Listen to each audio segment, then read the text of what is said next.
ಶ್ರೀ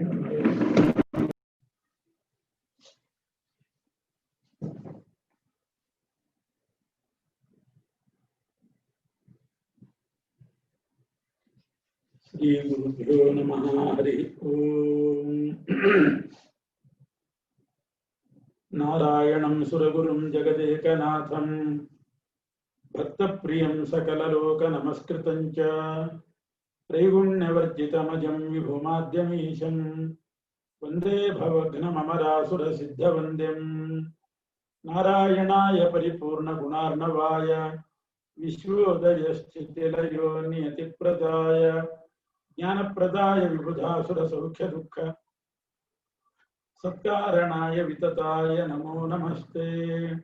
ನಾರಾಯಣಂ ನಮಸ್ಕೃತ್ಯ ನರಂ ಚೈವ ನರೋತ್ತಮಂ ದೇವೀಂ ಸರಸ್ವತೀಂ ವ್ಯಾಸಂ ತತೋ ಜಯಮುದೀರಯೇತ್. ಏವಂ ಪ್ರಶಾಸತಿ ಜಗತ್ಪುರುಷೋತ್ತಮೇಸ್ಮಿನ್ ಭೀಮಾರ್ಜುನೋ ತು ಸಹದೇವಯುತಾವನುಜ್ಞಾಂ ಕೃಷ್ಣಾದವಾಪ್ಯವರ್ಷತ್ರಿತಯಾತ್ ಪುರಂ ಸ್ವಂ ಆಜಗ್ಮತುರ್ಹರಿಸುತೇನ ವಿಶೋಕನಾಮ್ನಾ. ಶ್ರೀಕೃಷ್ಣ ಹಸ್ತಿನಾಪುರಕ್ಕೆ ಅಕ್ರೂರನನ್ನು ಕೊಟ್ಟು ಕಳಿಸಿದ್ದ. ಅಲ್ಲಿ ಧೃತರಾಷ್ಟ್ರನ ಬಳಿ ಹೋಗಿ ಅವನ ವರ್ತನೆಯನ್ನು ಪರೀಕ್ಷೆ ಮಾಡಿ ಪಾಂಡವರಲ್ಲಿ ಮತ್ತು ತನ್ನ ಮಕ್ಕಳಲ್ಲಿ ಏಕರೀತಿಯಾಗಿದ್ದಾನೋ ಅಥವಾ ವಿಭಿನ್ನ ರೀತಿಯಲ್ಲಿ ವರ್ತಿಸ್ತಿದ್ದಾನೋ ಅಂತ ಪರೀಕ್ಷೆ ಮಾಡಿ ಅವನೇನಾದರೂ ವ್ಯತ್ಯಾಸವಾಗಿ ಪಾಂಡವರನ್ನ ನೋಡ್ತಾ ಇದ್ರೆ ಆಗ ಅವನಿಗೆ ಎಚ್ಚರಿಕೆ ಕೊಟ್ಟು ಬಾ. ತವ ಪುತ್ರ ನಸಂತೇವ ಭೀಮಸೇನಾಗ್ನಿ ಭಸ್ಮಿತಾ ಅಂತ ಒಂದು ಎಚ್ಚರಿಕೆ ಮಾತನ್ನು ಹೇಳಿ ಬಾ. ಪಾಂಡವರನ್ನ ತಿರಸ್ಕಾರ ಮಾಡಬೇಡ, ತಂದೆ ಇಲ್ಲದ ಮಕ್ಕಳು ಅಂತ ಅವ್ರನ್ನ ಕಡೆಗಾಣಿಸಬೇಡ, ನಿನ್ನ ಮಕ್ಕಳು ಅಂತ ದುರ್ಯೋಧನಾದಿಗಳ ಮೇಲೆ ವ್ಯಾಮೋಹ ಮಾಡಬೇಡ. ಪಾಂಡವರಲ್ಲಿ ಸೇರಿದಂತಹ ಭೀಮ ಅಗ್ನಿ ಇದ್ದ ಹಾಗೆ ನಿನ್ನ ಮಕ್ಕಳನ್ನೆಲ್ಲ ಸುಟ್ಟು ಹಾಕ್ತಾನೆ. ಯಾವುದೇ ರೀತಿಯಲ್ಲಿ ಪಾಂಡವರಿಗೆ ಅವರು ದ್ರೋಹ ಬಗೆಯದಂತೆ ನೋಡ್ಕೋ ನೀನು ಅಂತ ಕೃಷ್ಣ ಸಂದೇಶ ಕೊಟ್ಟು ಕಳಿಸಿದ್ದ. ಅಕ್ರೂರ ಹಸ್ತಿನಾಪುರಕ್ಕೆ ಬಂದು ಸ್ವಲ್ಪ ಸಮಯ ಇದ್ದು ಧೃತರಾಷ್ಟ್ರನ ಚರ್ಯೆಯನ್ನೆಲ್ಲ ಪರೀಕ್ಷಿಸಿ ಅವನು ನಿಜವಾಗಿಯೂ ಪಕ್ಷಪಾತ ಮಾಡ್ತಾ ಇದ್ದಾನೆ ಅನ್ನೋದನ್ನು ತಿಳ್ಕೊಂಡು ಕೃಷ್ಣ ಹೇಳಿದ ಮಾತನ್ನು ಹೇಳಿ ಎಚ್ಚರಿಕೆ ಕೊಟ್ಟು ಹೊರಟಿದ್ದಾನೆ. ಆವಾಗ ಅಕ್ರೂರನ ಜೊತೆಗೆ ಕೃಷ್ಣನ ಬಳಿ ವಾಸ ಮಾಡಲಿಕ್ಕೆ ಭೀಮನೂ ಬಂದ, ಅರ್ಜುನ, ಸಹದೇವ 3 ಜನ ಬಂದಿದ್ರು. ಸ್ವಲ್ಪ ಸಮಯ ಕೃಷ್ಣನ ಹತ್ರ ಇದ್ದು ಆವಾಗ ಅರ್ಜುನ, ಸಹದೇವ ಇವರೆಲ್ಲರೂ ಅಧ್ಯಯನ ಮಾಡಿದ್ರು. ಕೃಷ್ಣನ ಬಳಿ ಅರ್ಜುನ ಅನೇಕ ಶಸ್ತ್ರಾಸ್ತ್ರಗಳನ್ನು ಅಭ್ಯಾಸ ಮಾಡಿದ. ಉದ್ಧವನಿಂದ ಸಹದೇವ ನೀತಿಯನ್ನ ಕಲಿತ. ಭೀಮಸೇನ ದೇವರು ಬಲರಾಮನ ಹತ್ರ ಗದಾ ಯುದ್ಧ ಮಾಡಿದ್ರು. ಗದಾ ಯುದ್ಧದ ಅಭ್ಯಾಸ. ಆ ಗದಾ ಯುದ್ಧ ಅಭ್ಯಾಸ ಮಾಡುವಾಗ ಭೀಮ ಬಲರಾಮನಿಗೆ ನಮಸ್ಕಾರ ಮಾಡಬೇಕಷ್ಟೇ, ಬಲರಾಮನಲ್ಲಿ ಅಂತರ್ಯಾಮಿ ಆದಂತಹ ಪರಮಾತ್ಮನಿಗೆ ನಮಸ್ಕಾರ ಮಾಡ್ತಿದ್ದ. ಬಲರಾಮನಲ್ಲಿ ಶುಕ್ಲಕೇಶ ಅಂತ ಪರಮಾತ್ಮನ ಒಂದು ಅವತಾರ, ಆ ಆವೇಶ ಇತ್ತು. ಆ ಆವೇಶ ಇದ್ದದ್ದು ಗೊತ್ತಾಗ್ತಿತ್ತು ಭೀಮನಿಗೆ. ಆವೇಶ ಇದ್ದಾಗ ನಮಸ್ಕಾರ ಮಾಡ್ತಿದ್ದ, ಆವೇಶ ಇಲ್ಲದೆ ಇದ್ದಾಗ ಗದೆ ಎತ್ತುತ್ತಾ ಇದ್ದ. ಗದಾ ಯುದ್ಧ ಅಭ್ಯಾಸ ಮಾಡ್ಬೇಕಾದ್ರೆ ಗುರುಗಳ ಎದುರುಗಡೆ ಗದೆ ಎತ್ತಬೇಕಲ್ಲ. ಶುಕ್ಲಕೇಶದ ಆವೇಶ ಇದ್ದಾಗ, ಪರಮಾತ್ಮನ ಶುಕ್ಲಕೇಶ ಆವೇಶ ಇದ್ದಾಗ ಗದಾ ಎತ್ತಾ ಇದ್ದಿಲ್ಲ, ನಮಸ್ಕಾರ ಮಾಡ್ತಿದ್ದ, ತಲೆ ಬಾಗಿಸ್ತಾ ಇದ್ದ. ಶುಕ್ಲಕೇಶಾವೇಶ ಹೋದಾಗ ಗದೆ ಎತ್ತೋದು, ಹೀಗೆ ಅಭ್ಯಾಸ ಮಾಡಿದ. ಅಂತ ಚಿನ್ನ ಭಾಗವತ ಧರ್ಮದಲ್ಲಿ ಆಸಕ್ತರಾಗಿರ್ತಕ್ಕಂಥವ್ರು ಭೀಮಸೇನರು. ಅಂತೂ 3 ಜನ ಸ್ವಲ್ಪ ಸಮಯ ಇದ್ದು ಅಧ್ಯಯನ ಮಾಡಿ ಗದಾ ವಿದ್ಯೆ ಎಲ್ಲ ಅಭ್ಯಾಸ ಮಾಡಿ ಮತ್ತೆ ವಾಪಸ್ ಬಂದರು. ಬರುವಾಗ 3 ವರ್ಷ ಇದ್ದು ತಮ್ಮ ಊರಿಗೆ ಬಂದರು. ಬರುವಾಗ ಕೃಷ್ಣನ ಮಗ ವಿಶೋಕ ಅಂತ ಒಬ್ಬ ಇದ್ದ. ಆ ವಿಶೋಕನನ್ನ ಭೀಮ ಕರ್ಕೊಂಡು ಬಂದಿದ್ದಾನೆ. ಕೃಷ್ಣನ ಮಗ ವಿಶೋಕ ಯಾರು ಅಂದ್ರೆ, ಕೃಷ್ಣ ತ್ರಿವಕ್ರೆಯನ್ನ ಮದುವೆ ಮಾಡಿಕೊಂಡ. ಆ ತ್ರಿವಕ್ರೆ ಎನ್ನುವವಳು ಮತ್ತೊಂದು ಜನ್ಮದಲ್ಲಿ ಅವಳು ಪಿಂಗಲ ಅಂತ ಒಬ್ಳು ಅಪ್ಸರ ಸ್ತ್ರೀ, ಅವಳೇ ತ್ರಿವಕ್ರೆ. ಆ ತ್ರಿವಕ್ರೆ ಅಪೇಕ್ಷೆ ಪಟ್ಟಿದ್ದು ಕೃಷ್ಣನ ಮದುವೆ ಮಾಡ್ಕೋಬೇಕು ಅಂತ. ಕೃಷ್ಣ ತ್ರಿವಕ್ರೆಯನ್ನು ವಿವಾಹ ಮಾಡಿಕೊಂಡಿದ್ದ. ಅವಳಲ್ಲಿ ವಿಶೋಕ ಅನ್ನುವಂತಹ ಮಗ ಹುಟ್ಟಿದ್ದ. ಆ ವಿಶೋಕನೇ ಭೀಮನಿಗೆ ಸಾರಥಿ ಆಗ್ತಾನೆ. ಭೀಮನ ರಥಕ್ಕೆ ಸಾರಥ್ಯ ಮಾಡ್ಲಿಕ್ಕೆ ಬಂದ. ಕೃಷ್ಣ ಅರ್ಜುನನಿಗೆ ಸಾರಥ್ಯ ಮಾಡಿದ. ಕೃಷ್ಣನ ಮಗ ವಿಶೋಕ ಭೀಮನಿಗೆ ಸಾರಥ್ಯ ಮಾಡಿದ. ಆ ವಿಶೋಕ ನಾರದರ ಶಿಷ್ಯ. ಸೈರಂಧ್ರಿಕೋದರ ಭವ ಸತು ನಾರದಸ್ಯ ಶಿಷ್ಯ ವೃಕೋದರ ರಥಸ್ಯ ಬಭೂವ ಯಂತ. ಪಂಚರಾತ್ರ ಜ್ಞಾನಿಯಾಗಿದ್ದ ಅವನು. ಸಾರಥ್ಯ ಮಾಡಿದ ಕೂಡಲೇ ಅವನಿಗೆ ಜ್ಞಾನ ಇದ್ದಿಲ್ಲ ಅಂತ ಅರ್ಥ ಅಲ್ಲ. ಪಂಚರಾತ್ರ ಜ್ಞಾನಿಯಾಗಿದ್ದ. ಹೀಗೆ ಆ ವಿಶೋಕನನ್ನ ಕರ್ಕೊಂಡು ಭೀಮ ಬಂದಿದ್ದಾನೆ. ಬಂದ ಮೇಲೆ ಮತ್ತೆ ದಿವ್ಯವಾದ ಆತ್ಮವಿದ್ಯೆಯನ್ನ ಸಾಕ್ಷಾತ್ ವ್ಯಾಸರಿಂದ ಅಧ್ಯಯನ ಮಾಡಿ ಅರ್ಜುನ ಮೊದಲಾದವರಿಗೆ ಉಪದೇಶ ಮಾಡ್ತಾ ಇದ್ದಂತೆ ಭೀಮ. ಅಷ್ಟೇ ಅಲ್ಲ, ಸರ್ವಾನ್ ಅಭಾಗವತ ಶಾಸ್ತ್ರಪಥಾನ್ ವಿಧೂಯ ಮಾರ್ಗಂ ಚಕಾರ ಸತು ವೈಷ್ಣವಮೇವ ಶುಭ್ರಂ. ಆ ಕಾಲದಲ್ಲಿ ಯಾವುದ್ಯಾವುದು ಅವೈಷ್ಣವ ಮಾರ್ಗ ಅಂತಿತ್ತೋ, ಅಂದ್ರೆ ವಿಷ್ಣುವನ್ನ ಒಪ್ಪದೇ ಇರುವಂತಹ ಮಾರ್ಗ, ಅಭಾಗವತ ಶಾಸ್ತ್ರಗಳು, ಅಂತಹ ಎಲ್ಲ ಶಾಸ್ತ್ರ ಮಾರ್ಗವನ್ನ ವಿಮರ್ಶೆ ಮಾಡಿ ಇದು ಸರಿಯಲ್ಲ ಅಂತ ತೋರಿಸಿ ವೈಷ್ಣವ ಮಾರ್ಗವನ್ನ ತೋರಿಸಿದಂಥವನು ಸಜ್ಜನರಿಗೆ. ಭೀಮ ಮಾಡಿದ ಕೆಲಸ ಇದು.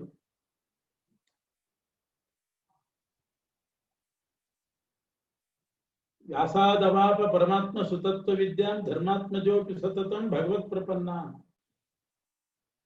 ಯುಧಿಷ್ಠಿರನು ಕೂಡ ವೇದವ್ಯಾಸರಿಂದ ದಿವ್ಯವಾದ ತತ್ವಶಾಸ್ತ್ರ ಅಧ್ಯಯನ ಮಾಡಿದ.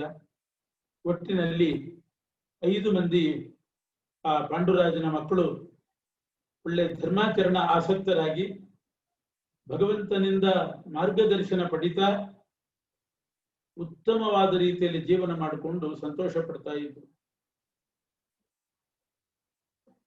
ಯದಾ ಭರದ್ವಾಜ ಸುತಸ್ತ್ವ ಸಂಚಯೀ ಪ್ರತಿಗ್ರಹೋಜ್ಯೋ ನಿಜ ಧರ್ಮವರ್ತಿ ದ್ರೋಣಿಸ್ತದಾ ಧಾರ್ತರಾಷ್ಟ್ರೈ ಸಮೇತ್ಯ ಕ್ರೀಡನ್ ಪಯಃ ಪಾತುಮುಪೈತಿ ಸದ್ಮಾ. ಇದೇ ಸಂದರ್ಭದಲ್ಲಿ ಇವರ ಸಮವಯಸ್ಕರು, ಪಾಂಡವರ ಜೊತೆಗೆ ಸಮವಯಸ್ಕರಾಗಿ ಇದ್ದಂಥವರು ಅಶ್ವತ್ಥಾಮಾಚಾರ್ಯರು. ಇವರೆಲ್ಲರೂ ಕೂಡ ಧೃತರಾಷ್ಟ್ರನ ಮಕ್ಕಳು, ದುರ್ಯೋಧನಾದಿಗಳು, ಪಾಂಡವರು, ಅಶ್ವತ್ಥಾಮರು ಎಲ್ಲರೂ ಕೂಡ ಒಟ್ಟಿಗೆ ಆಟ ಆಡ್ಲಿಕ್ಕೆ ಹೋಗುವರು. ಆಟ ಮುಗಿಸಿ ಮನೆಗೆ ಬರುವಾಗ ಹಾಲು ಕುಡಿಲಿಕ್ಕೆ ಅಂತ ಎಲ್ಲರೂ ಮನೆಗೆ ಬರ್ತಿದ್ರು. ಪ್ರತಿನಿತ್ಯ ನಾವು ಹಾಲು ಕುಡಿತೇವೆ ಮನೆಗೆ ಹೋಗಿ ಅಂತ ಹೇಳ್ಕೊಂಡು ಬಂದಾಗ ಅಶ್ವತ್ಥಾಮನು ಕೂಡ ಹಾಲು ಕುಡಿಲಿಕ್ಕೆ ಅಂತ ಮನೆಗೆ ಬರ್ತಿದ್ದ. ಆದ್ರೆ ಅಶ್ವತ್ಥಾಮರ ತಾಯಿ ಕೃಪಿ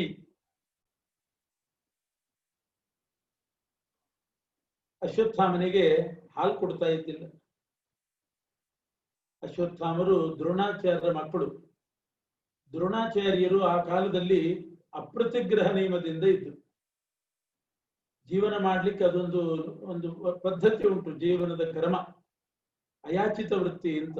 ಯಾರನ್ನೂ ಯಾಚನೆ ಮಾಡದೆ ಬದುಕೋದು, ಕೊಟ್ಟದ್ದನ್ನು ತಗೊಳ್ಳೋದು, ಯಾಚನೆ ಮಾಡೋದಿಲ್ಲ, ಅದು ಅಯಾಚಿತ ವೃತ್ತಿ. ಅದಕ್ಕಿಂತಲೂ ಮಿಗಿಲಾದ ವೃತ್ತಿ ಮತ್ತೊಂದು, ಕೊಟ್ಟರೂ ತಗೊಳ್ಲಿಕ್ಕಿಲ್ಲ.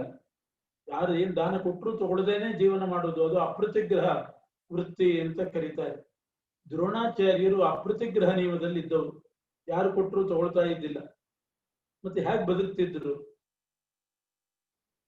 ರೈತರು ಹೊಲ ಗದ್ದೆಗಳಲ್ಲಿ ಎಲ್ಲ ರಾಶಿ ಮಾಡಿಕೊಂಡು ಧಾನ್ಯದ ರಾಶಿ ಹಾಕೊಂಡು ಹೋದ ಮೇಲೆ ಅಲ್ಲಿ ಏನು ತೆನೆ ಕಾಳುಗಳು ಉದುರಿ ಬೀಳ್ತಾ ಇತ್ತು, ಅದನ್ನ ಆರಿಸ್ಕೊಂಡು ಬಂದು ಅಷ್ಟರಿಂದ ಜೀವನ ಮಾಡೋದು. ಶಿಲವೃತ್ತಿ, ಉಂಚವೃತ್ತಿ ಅಂತ ಕರೀತಾರೆ ಇದಕ್ಕೆ. ಅದು ಬ್ರಾಹ್ಮಣರಿಗೆ ಹೇಳಿದ ಶ್ರೇಷ್ಠವಾದ ಧರ್ಮ.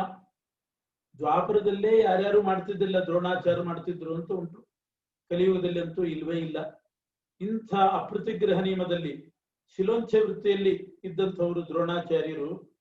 ಅವರ ಮನೆಯಲ್ಲಿ ಹಾಲು ಎಲ್ಲಿಂದ ಬರಬೇಕು, ಹಸು ಎಲ್ಲಿಂದ ಬರಬೇಕು? ಅಲ್ಲಿ ಇಲ್ಲಿ ಬಿದ್ದ ಧಾನ್ಯಗಳನ್ನ ಆರಿಸ್ಕೊಂಡು ಬಂದು ಹಿಟ್ಟು ಮಾಡಿ ಅಷ್ಟನ್ನೇ ತಿಂದು ಬದುಕ್ತಾ ಇದ್ದವು. ಅವರ ಮಗನೇನೆ ಅಶ್ವತ್ಥಾಮ. ದ್ರೋಣಾಚಾರ್ಯರಿಗೆ ಕೃಪೆಯಲ್ಲಿ ಹುಟ್ಟಿದವನು ಅಶ್ವತ್ಥಾಮ. ಕೌರವರ ಜೊತೆಗೆ ಪಾಂಡವರ ಜೊತೆಗೆ ಆಟ ಆಡ್ತಾ ಇದ್ದ. ಇವರೆಲ್ಲ ಹಾಲು ಕುಡಿಲಿಕ್ಕೆ ಅಂತ ಮನೆಗೆ ಹೋದಾಗ ತಾನು ಬರ್ತಿದ್ದ. ಅಮ್ಮ, ಹುಡುಗರೆಲ್ಲ ಹಾಲು ಕುಡಿಲಿಕ್ಕೆ ಹೋದ್ರು, ನನಗೂ ಹಾಲು ಕೊಡು ಅಂತ ಬಂದ್ರೆ ಆ ಕೃಪಿ ಆ ಅಕ್ಕಿ ಹಿಟ್ಟನ್ನ ನೀರಿನಲ್ಲಿ ಕಲಿಸಿ ಅದನ್ನೇ ಬಿಳಿ ಮಾಡಿ ಹಾಲು ಅಂತ ಕೊಡ್ತಿದ್ರಂತೆ. ಹಾಲಿನ ರುಚಿ ನೋಡಿದವನೇ ಅಲ್ಲ ಅಶ್ವತ್ಥಾಮ, ಅದನ್ನೇ ಹಾಲು ಅಂತ ತಿಳ್ಕೊಂಡು ಅಕ್ಕಿ ಹಿಟ್ಟು ನೀರು ಕುಡಿತಾ ಇದ್ರು. ಒಂದು ದಿವಸ ಹೀಗೆ ಎಷ್ಟೋ ಸಮಯ ನಡೀತು. ಒಂದು ದಿವಸ ಹುಡುಗರೆಲ್ಲ ಆಟ ಆಡಿ ಮನೆಗೆ ಹೋಗುವಾಗ ದುರ್ಯೋಧನ, ಇವತ್ತು ನಮ್ಮನೆಗೆ ಬನ್ನಿ ಎಲ್ಲ ಹಾಲು ಕುಡಿಲಿಕ್ಕೆ ಅಂತ ಕರೆದ. ಅಶ್ವತ್ಥಾಮನು ಹೋದ. ಅವತ್ತು ಅಶ್ವತ್ಥಾಮಾಚಾರ್ಯರು ದುರ್ಯೋಧನನ ಮನೆಯಲ್ಲಿ ಹಾಲು ಕುಡಿದ್ರು.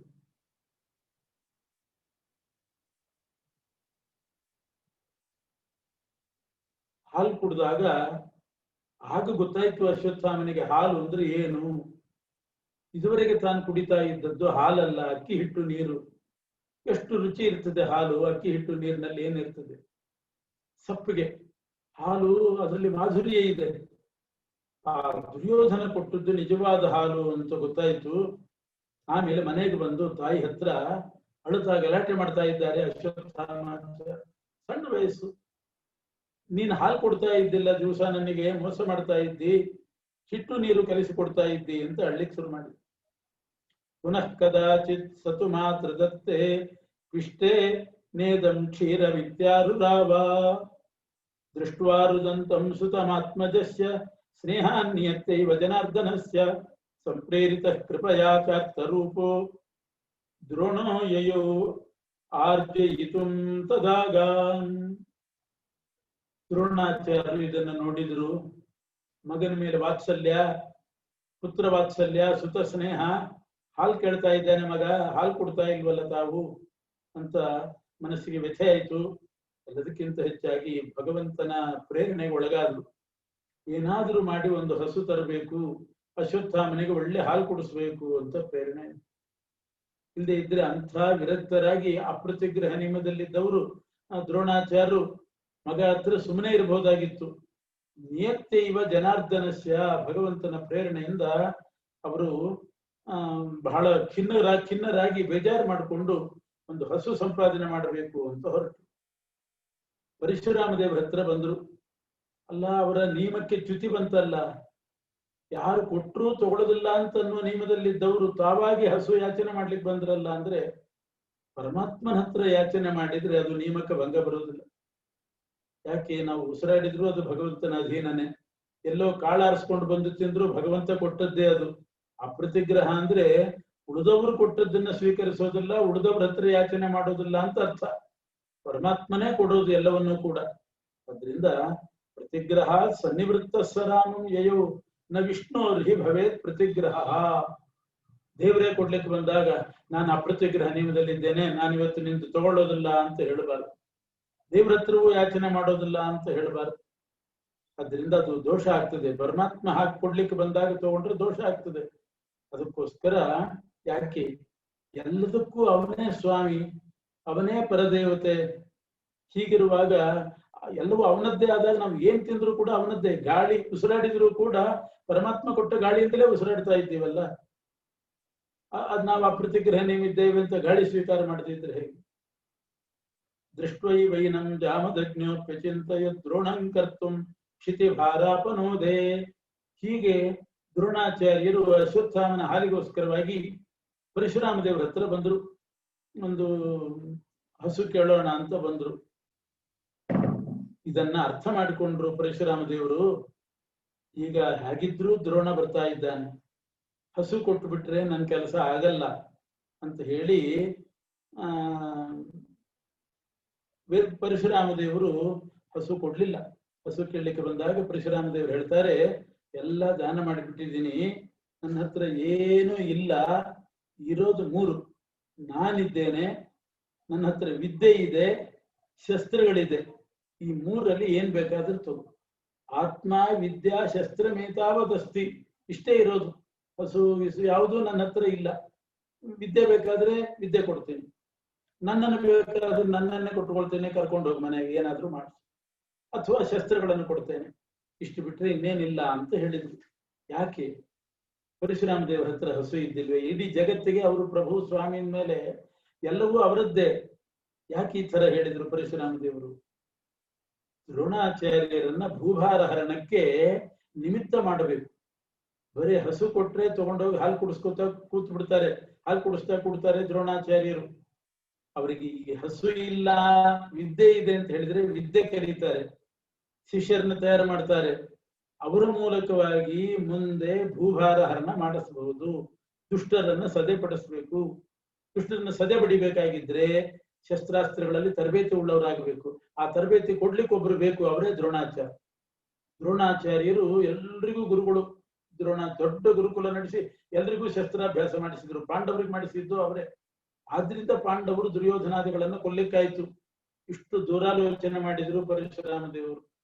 ಆದ್ರಿಂದ ಈ ದ್ರೋಣನಿಗೆ ಹಸು ಕೊಡಬಾರದು, ವಿದ್ಯೆ ಕೊಡಬೇಕು, ಅಸ್ತ್ರವಿದ್ಯೆ. ಆ ದ್ರೋಣ ಪಾಂಡವರಿಗೆ ಕೊಡ್ತಾನೆ. ಪಾಂಡವರು ಆ ಅಸ್ತ್ರವಿದ್ಯಾ ಬಲದಿಂದ ಕೌರವರನ್ನ ಸಂಹಾರ ಮಾಡ್ತಾರೆ ಪಾಂಡವರು. ಆವಾಗ ಭೂಭಾರ ಹರಣ ಆಗ್ತದೆ, ಭೂಮಿಯಲ್ಲಿ ಧರ್ಮ ಸ್ಥಾಪನೆ ಆಗ್ತದೆ.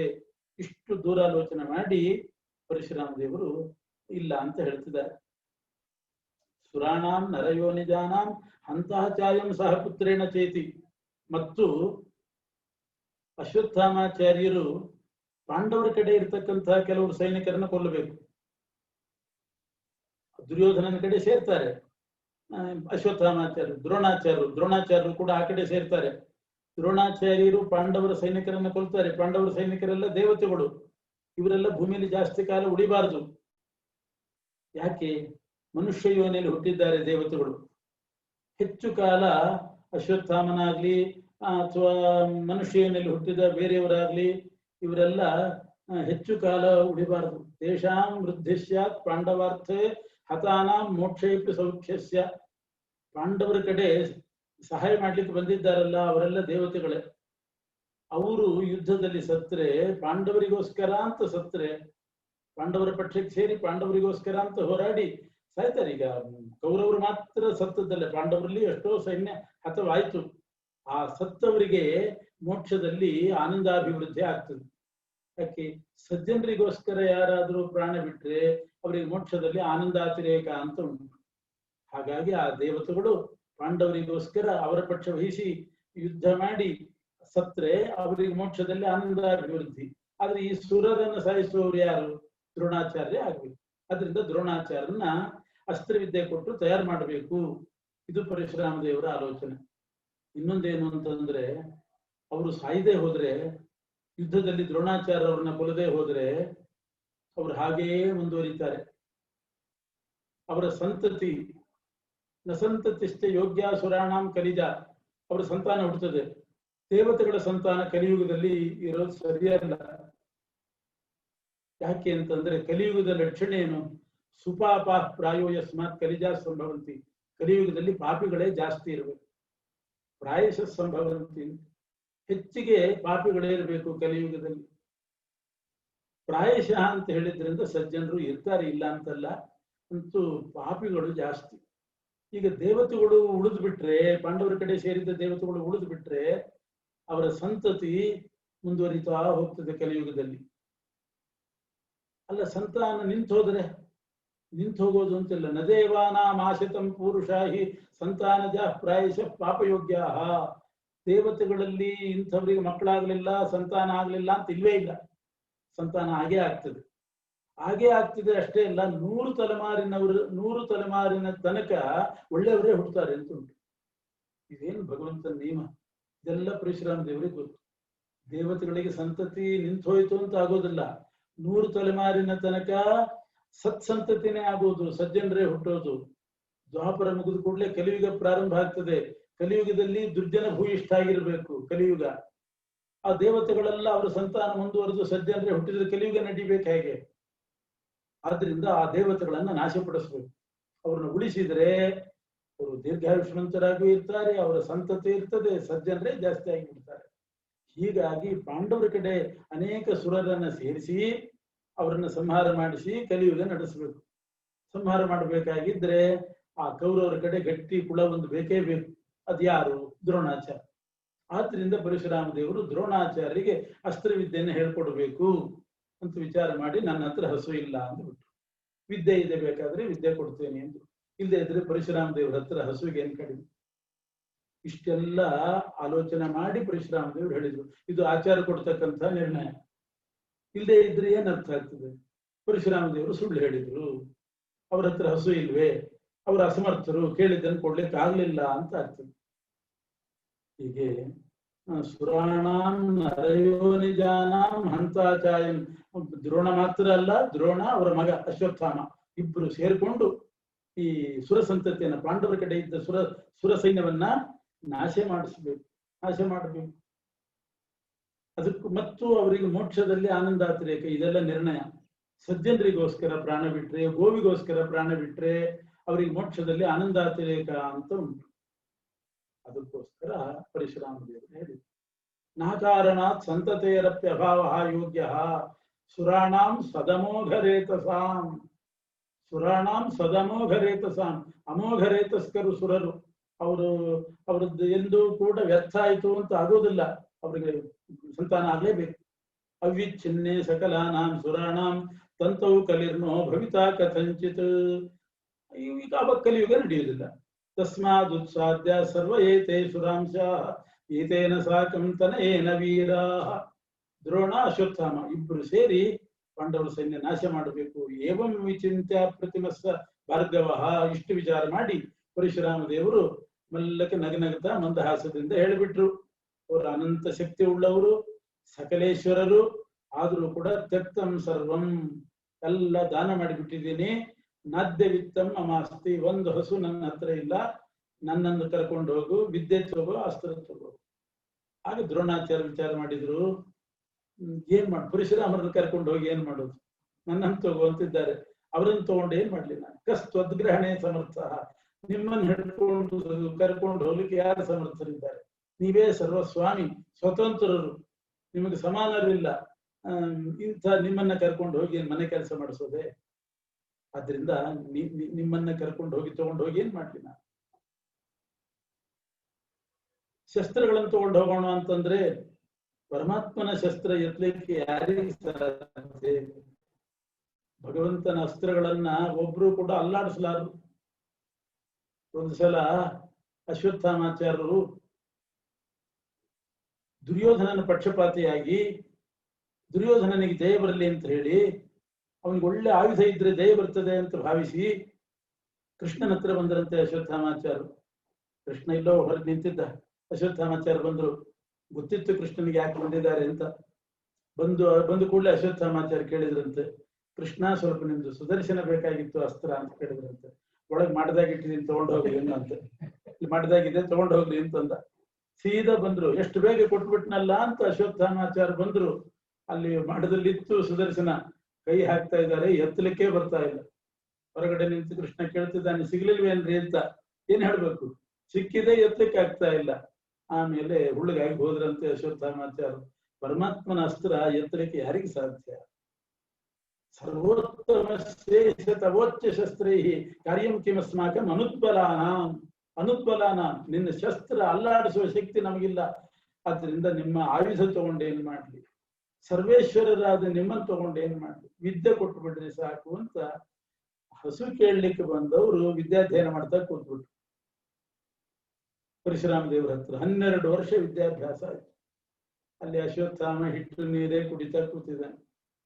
ಇತಿ ರೀತಸ್ತತ್ವ ವಿದ್ಯಾಧಿಕ ಸಹ ವಿದ್ಯಾ ಸರ್ವಾ ಪ್ರದದವು ಶಾಸ್ತ್ರಶಸ್ತ್ರಾ ಅಬ್ದದ್ವಿಷಟ್ಕೇನ ಸಮಾಪ್ಯತಾಸ ಯಯೌ ಸಖಾ ಇಂದ್ರಪದಂ ಮಹಾತ್ಮ.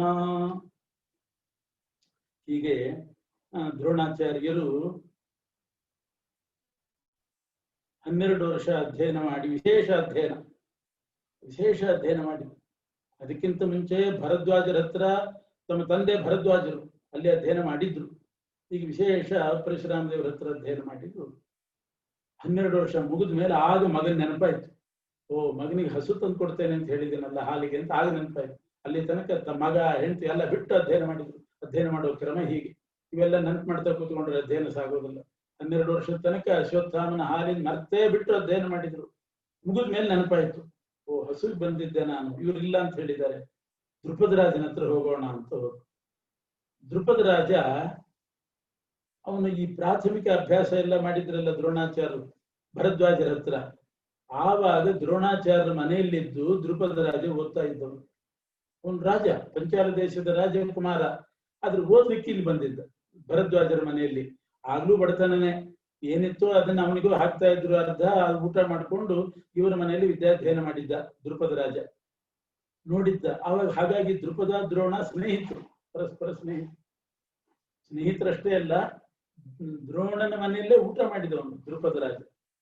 ಅಧ್ಯಯನ ಮುಗಿಸಿ ಹೋಗುವಾಗ ದ್ರುಪದ ಹೇಳಿದ್ನಂತೆ, ಎಷ್ಟು ಬಡತನ ದ್ರೋಣ ನಿಮಗೆ, ನಾನು ಬೇರೆ ಒಕ್ಕರಿಸಿದೆ ನಿಮ್ಮಲ್ಲಿ ಒಂದು ವಿದ್ಯಾಧ್ಯಯನಕ್ಕೆ ಅಂತ, ಅದ್ರಲ್ಲಿ ನನಗೂ ಊಟ ಹಾಕ್ತಾ ಇದ್ರಿ, ತುಂಬಾ ಬಡತನ. ಮುಂದೆ ನಾನು ನಮ್ಮಪ್ಪ ಸತ್ತ ಮೇಲೆ ಪಂಚಾಲ ದೇಶದ ರಾಜ ಆದಾಗ ಅರ್ಧ ರಾಜ್ಯ ನಿನಗೆ ಕೊಡ್ತೇನೆ ಎಂದಿದ್ನಂತೆ ದ್ರುಪದ. ಅಷ್ಟು ಮನಸ್ಸು ಕರಗಿತ್ತವನಿಗೆ. ಅಯ್ಯೋ ಪಾಪ ಎಷ್ಟು ಬಡತನದಲ್ಲಿದ್ದಾರೆ, ನನಗೂ ಊಟ ಹಾಕಿದ್ದಾರಲ್ಲ ಅಂತ ಹೇಳಿ ನಾನು ರಾಜನಾದಾಗ ಮುಂದೆ ಅರ್ಧ ರಾಜ್ಯ ನಿನ್ ಕೊಡ್ತೇನೆ ಅಂತ ಅಂದು ಹೋಗಿದ್ದ ದ್ರುಪದ ರಾಜ. ಅವರಪ್ಪ ಸತ್ತ ಮೇಲೆ ಅವನ ರಾಜನು ಆಗಿದ್ದ, ಆದ್ರೆ ಅರ್ಧ ರಾಜ್ಯ ಕೊಡೋದನ್ನು ಮರ್ತು ಬಿಟ್ಟಿದ್ದ. ಸಣ್ಣ ವಯಸ್ಸು ಉತ್ಸಾಹದಲ್ಲಿ ಹೇಳ್ಬಿಟ್ಟ, ರಾಜ್ಯ ಬಂದ ಮೇಲೆ ಮರ್ತೋಯ್ತು ಅಥವಾ ಕೊಡಬಾರ್ದು ಅಂತ ಬಿಟ್ನೋ. ಇವರಿಗೆ ಮಾತ್ರ ನೆನಪಿತ್ತು. ಆದ್ರೆ ಬಡತನ ಬಂದಾಗ ಇವ್ರು ಡೈರೆಕ್ಟ್ ಆಗಿ ಹೋಗಿ ಕೇಳಲಿಲ್ಲ. ಅರ್ಧ ರಾಜ್ಯ ಕೊಡ್ತೀನಿ ಅಂತ ಹೇಳಿದಾನಲ್ಲ, ಒಂದು ಹಸು ಕೇಳೋಣ, ಅರ್ಧ ರಾಜ್ಯ ಕೇಳೋಣ ಅಂತ ದ್ರೋಣಾಚಾರ್ಯ ಹೋಗ್ಲಿಲ್ಲ. ಅವ್ರ ಅಪ್ರತಿಗ್ರಹ ನಿಯಮದಲ್ಲಿದ್ದವರು. ಅವನು ಅಂದಿದ್ದ ಅಷ್ಟೇನೆ, ನಾವೇ ಕೇಳಬೇಕು, ನೆನ್ಪಿಟ್ಕೊಂಡು ಕೊಟ್ರೆ ಆ ಮಾತು ಬೇರೆ, ನಾವಂತೂ ಕೇಳಬಾರ್ದು ಅಂತ ಸುಮ್ಮನೆ ಇದ್ದವರು. ಈಗ ಅಶ್ವತ್ಥಾಮನಿಗೆ ಹಾಲು ಬೇಕಾದಾಗ ಪರಶುರಾಮ ದೇವ್ರ ಹತ್ರ ಹೋದ್ರು, ಅದು ದೋಷ ಅಲ್ಲ ಅಂತ ಹೋದ್ರು. ಪರಶುರಾಮ ದೇವರು 12 ವರ್ಷ ವಿದ್ಯೆ ಹೇಳಿಕೊಟ್ರು. ಈಗ ದ್ರುಪದ ರಾಜನ ಮನೆಗೆ ಬಂದು ದ್ರೋಣಾಚಾರ್ಯ ಪುತ್ರ ವ್ಯಾಮೋಹ ಹಾಗೆ ಮಾಡ್ತಾ ಇದ್ರು. ಆ ಹಸು ತಗೊಂಡು ಹೋಗಿ 1 ಲೋಟ ಹಾಲಾದ್ರೂ ಕುಡಿಸೇಬೇಕು ಅವನಿಗೆ. ದ್ರುಪದ ರಾಜನ ಮನೆಗೆ ಮತ್ತೆ ತಪ್ಪಾಗ್ಲಿಲ್ವೇ? ಅಪ್ರತಿಗ್ರಹ ನಿಯಮದ ಪರಮಾತ್ಮನ ಹತ್ರ ಹೋದ್ರು ಸರಿ, ದ್ರುಪದ ರಾಜನ ಹತ್ರ ಯಾಕೆ ಬಂದ್ರು ಅಂತಂದ್ರೆ, ಪಿತು ಶಿಷ್ಯೋ ಹ್ಯಾತ್ಮ ಶಿಷ್ಯೋ ಭವೇತ. ದ್ರುಪದ ದ್ರೋಣಾಚಾರ್ಯ ತಂದೆಗೆ ಶಿಷ್ಯ. ತಂದೆಗೆ ಶಿಷ್ಯ ಅಂದ್ಮೇಲೆ ದ್ರೋಣಾಚಾರ್ಯಗೂ ಶಿಷ್ಯ ಅಂತಲೇ ಲೆಕ್ಕ. ಯಾರಾದ್ರೂ ಒಬ್ಬ ನಮ್ಮ ತಂದೆ ಹತ್ರ ಓದಿ ಶಿಷ್ಯನಾಗಿದ್ರೆ ನಮಗೂ ಶಿಷ್ಯ ಅಂತಲೇ ಲೆಕ್ಕ. ಅದಕ್ಕೆ ಗುರುಪುತ್ರ ಅಂತ ಅವ್ರಿಗೆ ಗೌರವ ಕೊಡ್ತಿರ್ತಾರೆ. ಗುರುಗಳಿಗೂ ಗೌರವ ಕೊಡ್ಬೇಕು, ಗುರುಪುತ್ರನಿಗೂ ಮಾನ್ಯತೆ ಮಾಡ್ಬೇಕು. ಯಾಕೆ? ಪಿತು ಶಿಷ್ಯ ಆತ್ಮ ಶಿಷ್ಯೋ ಭವೇತ. ನಮ್ಮ ತಂದೆ ಶಿಷ್ಯ, ನನಗೂ ಶಿಷ್ಯನೇ. ಆದ್ರಿಂದ ಶಿಷ್ಯಸ್ಯಾರ್ಥ ಸ್ವೀಯ ಏವೇತಿ ಮತ್ವ. ತಂದೆಗೆ ಶಿಷ್ಯ, ನಮಗೂ ಶಿಷ್ಯ. ಶಿಷ್ಯರ ಸಂಪತ್ತಿನ ಮೇಲೆ ಪೂರ್ಣ ಅಧಿಕಾರ ಗುರುಗಳಿಗೆ ಇದ್ದೇ ಇದೆಯಾ. ಶಿಷ್ಯಸ್ಯಾರ್ಥ ಸ್ವೀಯ ಏವ. ಅದರಿಂದ ಗುರುಗಳು ಶಿಷ್ಯರ ಹತ್ರ ಕೇಳಿದ್ರೆ ಸುಮ್ಮನೆ ಕೇಳ್ತಾರೆ ಅಷ್ಟೇನೆ, ಆರ್ಡರ್ ಮಾಡಿ ತಗೋಬಹುದು. ಯಾಕೆ? ಅವರ ಸಂಪೂರ್ಣ ಸಂಪತ್ತಿನ ಮೇಲೆ ಗುರುಗಳಿಗೆ ಸ್ವಾಮ್ಯ ಇದೆ, ಪ್ರಭುತ್ವ ಇದೆ. ಹಾಗಾಗಿ ದ್ರೋಣಾಚಾರ್ಯ ವಿಚಾರ ಮಾಡಿದ್ರು, ನಾನು ದ್ರುಪದನ ಹತ್ರ ಕೇಳಿದ್ರೆ ಇದು ಯಾಚನೆನೂ ಆಗೋದಿಲ್ಲ, ಇಸ್ಕೊಂಡ್ರೆ ಪ್ರತಿಗ್ರಹನೂ ಆಗೋದಿಲ್ಲ. ಯಾಕೆ? ನಂದೇ ಸಂಪತ್ತು. ನಮ್ಮಪ್ಪನ ಶಿಷ್ಯನ ಸಂಪತ್ತೆಲ್ಲ ಗುರುಗಳಿಗೆ ಸೇರಿ, ಗುರುಗಳಿಗೆ ಪೂರ್ಣ ಅಧಿಕಾರ ಇದೆ. ಆದ್ರಿಂದ ದೋಷ ಆಗೋದಿಲ್ಲ, ಅಪ್ರತಿಗ್ರಹ ನಿಯಮಕ್ಕೆ ಚ್ಯುತಿ ಬರೋದಿಲ್ಲ ಅಂತ ಹೇಳಿ ದ್ರೋಣಾಚಾರ್ಯರು ದ್ರುಪದ ರಾಜನ ಮನೆಗೆ ಹೋದ್ರು. ದಾನೇರ್ಧ ರಾಜ್ಯಸ್ಯ ಹಿ ತತ್ ಪ್ರತಿಜ್ಞಾಂ ಸಂಸ್ಮೃತ್ಯ ಪೂರ್ವ ಉಪಯಾತಂ ಸಖಾಯಂ. ಆ ಹಿಂದೆ ಹೇಳಿದ್ದನ್ನ ನೆನಪು ಮಾಡಿಕೊಂಡು ಹೋದ್ರು. ದ್ವಾರಪಾಲಕ ಇದ್ದ ಅಲ್ಲಿ ದ್ರುಪದ ರಾಜನ ಮನೆಯಲ್ಲಿ. ಯಾರು ಅಂತ ಕೇಳಿದ. ನಾನು ನಿಮ್ಮ ರಾಜನ ಸ್ನೇಹಿತ ಅಂತ ಹೇಳಿದ. ನಿಮ್ಮ ರಾಜ ದ್ರುಪದ ರಾಜ ಇದ್ದಾನಲ್ಲ, ಅವನ ಸ್ನೇಹಿತ ನಾನು, ದ್ರೋಣ ಅಂತ ನನ್ನ ಹೆಸರು. ನಾನು ಭಿಕ್ಷೆಗೆ ಬಂದದ್ದಲ್ಲ, ಸ್ನೇಹಿತನ ಹತ್ರ ಮಾತಾಡ್ಬೇಕು ಸ್ವಲ್ಪ ಬಂದಿದ್ದೇನೆ ಅಂತ. ಆ ದ್ವಾರಪಾಲಕ ಹೋಗಿ ದ್ರುಪದ ರಾಜನ ಹತ್ರ ಏನ್ ಹೇಳ್ಬೇಕು?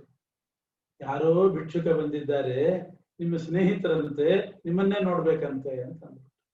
ಅದು ಇವ್ರಿಗೆ ಕೇಳಿಸೋ ಹಂಗಾಗ್ಬೇಡ. ಇವ್ರಿಗೆ ದ್ರೋಣಾಚಾರ್ಯ ಭರದ್ವಾಜರಂಥ ಅವರ ಮಕ್ಕಳು, ಪೂರ್ವದಲ್ಲಂತೂ ದ್ರೋಣಾಚಾರ್ಯರು ಬೃಹಸ್ಪತ್ಯಾಚಾರ್ಯ ದೇವಗುರುಗಳು, ಪೂರ್ವ ಜನ್ಮದಲ್ಲಿ ಭರದ್ವಾಜರ ಮಕ್ಕಳು. ಪರಶುರಾಮ ದೇವರ ಹತ್ರ ಅಷ್ಟು ಓದಿದ್ದಾರೆ. ದ್ರುಪದ ರಾಜನ ಮನೆಗೆ ಬಂದ್ರೆ ಆ ರೀತಿ ಆ ದ್ವಾರಪಾಲಕ ಹೇಳಿದ. ಬಂದ ದ್ರುಪದ ರಾಜ ಒಳಗಿನಿಂದ ಹೊರಗೆ ಬಂದ. ನೋಡಿದ್ರೆ ಬಾಗಿಲಲ್ಲಿ ನಿಂತಿದ್ದಾರೆ ದ್ರೋಣಾಚಾರ್ಯರು. ಎಷ್ಟು ಪ್ರೀತಿಯಿಂದ ಸ್ವಾಗತ ಮಾಡಿದ್ರು. ಇವರ ಮನೆಯಲ್ಲಿ ಊಟ ಮಾಡಿದವರು. ಬನ್ನಿ ಅಂತ ಕರೀಲಿಲ್ಲ, ಸಿಟ್ಟು ಬಂದು ಹುಡುಗಿದನಂತೆ. ದ್ರುಪದೋತಿ ದರ್ಪಾತ್ ಜಗಾದ ವಾಕ್ಯಂ ದ್ರುಪದೋತಿ ದರ್ಪಾತ್. ಅತಿ ದರ್ಪದಿಂದ ಹುಡುಕ್ತಾ ಇದ್ದಾನೆ ದ್ರುಪದ ರಾಜ. ನನಿರ್ಧನೋ ರಾಜಸಖೋ ಭವೇತ. ಒಬ್ಬ ಬಡವ ರಾಜನಿಗೆ ಸ್ನೇಹಿತನಾಗ್ತಾನೇನೋ ದ್ರೋಣ. ನೀನೊಬ್ಬ ಬಡ ಬ್ರಾಹ್ಮಣ, ವೈದಿಕ ಬ್ರಾಹ್ಮಣ. ನಾನಿವತ್ತು ಪಂಚಾಲ ದೇಶದ ದೊರೆ, ನೀನ್ ನಿರ್ಧನ, ನಾನ್ ರಾಜ. ನೀನ್ ನನಗೆ ಹೇಗೆ ಸ್ನೇಹಿತನಾಗ್ಲಿಕ್ಕೆ ಸಾಧ್ಯ? ಇವನಂತರ ನೀನು ಸ್ನೇಹಿತ ಅಂತ ಹೇಳ್ಕೊಂಡಿದ್ದೀಯ ನಿನ್ನನ್ನ. ಯಥೇಷ್ಟತು ಗಚ್ಚ ವಿಪ್ರ. ಬ್ರಾಹ್ಮಣ ಮುಂದಕ್ಕೆ ಹೋಗು ಅಂದ್ಬಿಟ್ಟು ನಾನು ಭಿಕ್ಷುಕರನ್ನು ಕಳಿಸ್ತಾರಲ್ಲ, ಮುಂದೆ ಹೋಗು, ಹೋಗಿ ಎಲ್ಲಾದ್ರೂ ಬೇರೆ ಕಡೆ ಹೋಗು, ಇನ್ನೊಂದ್ಸಲ ಸ್ನೇಹಿತ ಅಂತ ಹೇಳ್ಕೋಬೇಡ ಅಂತಂದ್ಬಿಟ್ಟು. ಇತಿ ರೀತಶ್ಯಾಶುಭ ಭೂವ ಕೋಪೋ. ದ್ರೋಣಾಚಾರಿ ಮೈಯೆಲ್ಲ ಉರಿದೋಯ್ತು. ನಿಜವಾಗೂ ಜಿತೇಂದ್ರಿಯರು ಕೋಪ ತಾಪಗಳನ್ನು ಗೆದ್ದವರು.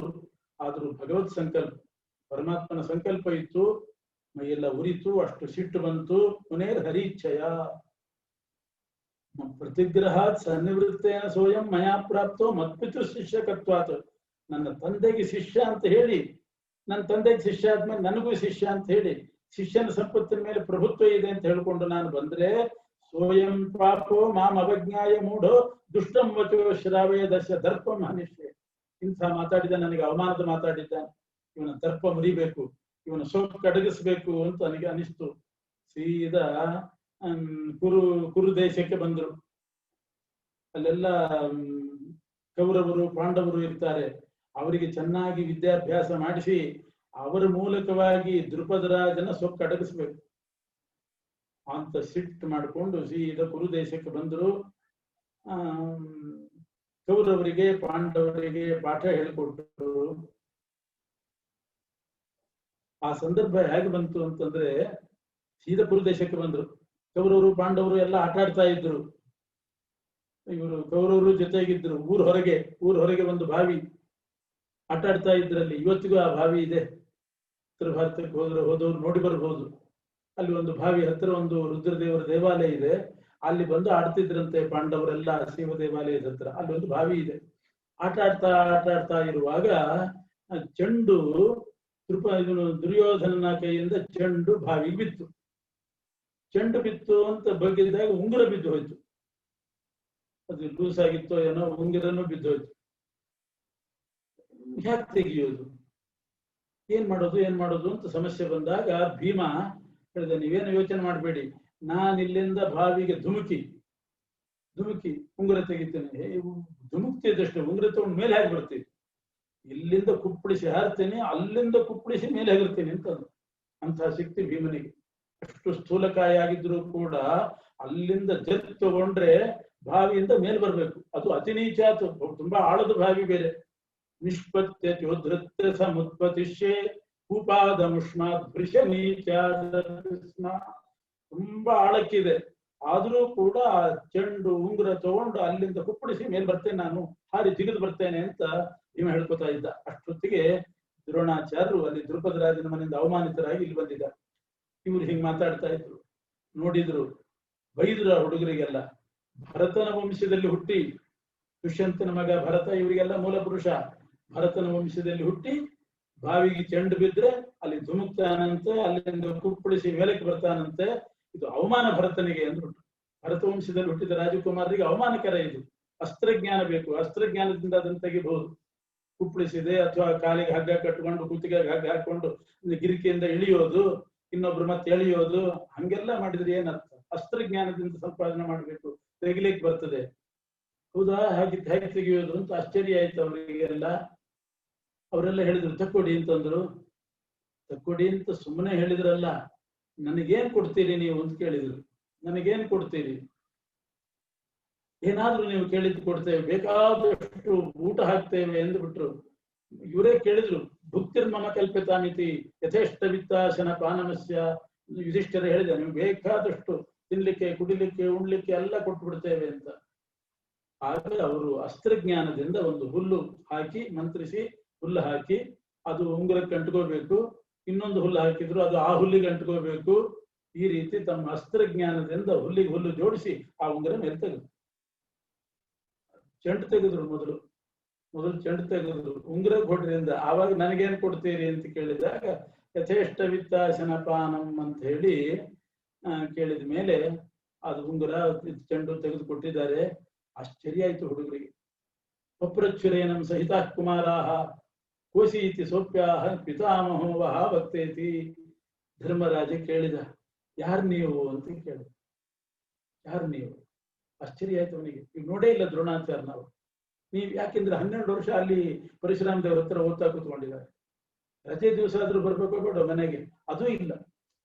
ಆ ರೀತಿ ಅಧ್ಯಯನ ಮಾಡಿದವರು. ಹಾಗಾಗಿ ಅವ್ರ ಪರಿಚಯನೇ ಇದ್ದಿಲ್ಲ ದ್ರೋಣಾಚಾರ್ಯ. ನೀವ್ಯಾರು ಅಂತ ಕೇಳಿದ್ರೆ ಅವ್ರು ಹೇಳಿದ್ರು, ದ್ರೋಣಾಚಾರ್ಯರು ನಿಮ್ಮ ಅಜ್ಜನ್ ಕೇಳ್ರಿ ಹೇಳ್ತಾರೆ ಅಂದ್ಬಿಟ್ಟು. ನಿಮ್ಮ ಅಜ್ಜನ್ ಹೋಗಿ ಕೇಳ್ರಿ. ಯಾಕೆ ಅವರಜ್ಜ ಭೀಷ್ಮಾಚಾರ್ಯರು. ಭೀಷ್ಮಾಚಾರ್ಯರಿಗೂ ದ್ರೋಣಾಚಾರ್ಯರಿಗೂ ಬಹಳ ಸ್ನೇಹ. ಅವ್ರ ಒಂದೇ ವಯಸ್ಸಿನವರು, ಸ್ನೇಹ. ನಿಮ್ಮ ಅಜ್ಜನ್ ಕೇಳ್ರಿ. ಸೀದಾ ಬಂದ್ರು. ಯಾಕೆ ಹೀಗೆ? ನ ರಾಜಗೆ ಹಂಸ ಕದಾಚಿದೇತಿ. ಒಂದು ಸಲ ಅವರು ರಾಜನ ಮನೆಗೆ ಬಂದಿಲ್ಲಂತೆ ದ್ರೋಣಾಚಾರ್ಯ. ಆಗಾಗ್ಗೆ ಭೀಷ್ಮರ ಹತ್ರ ಬರ್ತಿದ್ರಂತೆ. ಆದ್ರೆ 12 ವರ್ಷ ವಿದ್ಯೆ ಓದ್ಲಿಕ್ಕೆ ಹೋದ್ಮೇಲೆ ಈ ಕಡೆ ಬರ್ಲಿಲ್ಲ. ಹಾಗಾಗಿ ಇವರಿಗೆ ಯಾರಿಗೂ ಗೊತ್ತಿದ್ದಿಲ್ಲ. ಹೋಗಿ ಕೇಳಿದ್ರು, ಹೆಂಗಿದ್ರು ಅಂತ ಕೇಳಿದ್ರಂತೆ ಭೀಷ್ಮಾಚಾರ್ಯ. ಕಪ್ಪಗಿದ್ರು, ವಯಸ್ಸಾಗಿತ್ತು, ಬ್ರಾಹ್ಮಣರು, ಮುದುಕರು, ನೋಡ್ಲಿಕ್ಕೆ ಕಪ್ಪಿದ್ರು, ಆದ್ರೆ ಅಪಾರವಾದ ಅಸ್ತ್ರವಿದ್ಯೆ ಅಂತ ಎಲ್ಲ ಹೇಳಿದ್ರು. ಇವರು ಧರ್ಮರಾಜ ಇವರೆಲ್ಲ ಹೇಳಿದ್ರು. ಆಗ ಗೊತ್ತಾಯ್ತು ಭೀಷ್ಮಾಚಾರ್ಯಗೆ ದ್ರೋಣಾಚಾರ್ಯ ಬಂದಿದ್ದಾರೆ. ಅನೇಕ ವರ್ಷಗಳಿಂದ ಕಾಣಿಸ್ತಾ ಇದ್ದಿಲ್ಲ. ಪ್ರಾಯಶಃ ಪರಶುರಾಮ ದೇವರ ಹತ್ರ ಎಲ್ಲೋ ಹೋಗಿ ಅಧ್ಯಯನ ಮಾಡಿ ಬಂದಿರಬೇಕು ಅಂತ ಊಹೆ ಮಾಡಿ ಮಕ್ಕಳನ್ನು ಕರ್ಕೊಂಡು, ಮೊಮ್ಮಕ್ಕಳನ್ನೆಲ್ಲ ಕರ್ಕೊಂಡು ಬಂದು ದ್ರೋಣಾಚಾರ್ಯರನ್ನ ಸಂಧಿಸಿ ಅವರಿಗೆ ಶಿಷ್ಯರನ್ನೆಲ್ಲ ಒಪ್ಪಿಸಿದ್ರು. ಆ ಹುಡುಗರನ್ನೆಲ್ಲ, ಇವ್ರನ್ನೆಲ್ಲ ನೀವು ತಯಾರು ಮಾಡ್ರಿ, ನೀವೇನ್ ವಿದ್ಯೆ ಕಲ್ತಿದ್ದೀರಿ ಎಲ್ಲ ಹೇಳ್ಕೊಟ್ಟು ತಯಾರು ಮಾಡ್ರಿ ಅಂತ ಭೀಷ್ಮಾಚಾರ್ಯರು ದ್ರೋಣಾಚಾರ್ಯರ ಹತ್ರ ಒಪ್ಪಿಸಿದ್ರು. ಇದು ಹೀಗೆ ಯೋಗ ಬಂತು.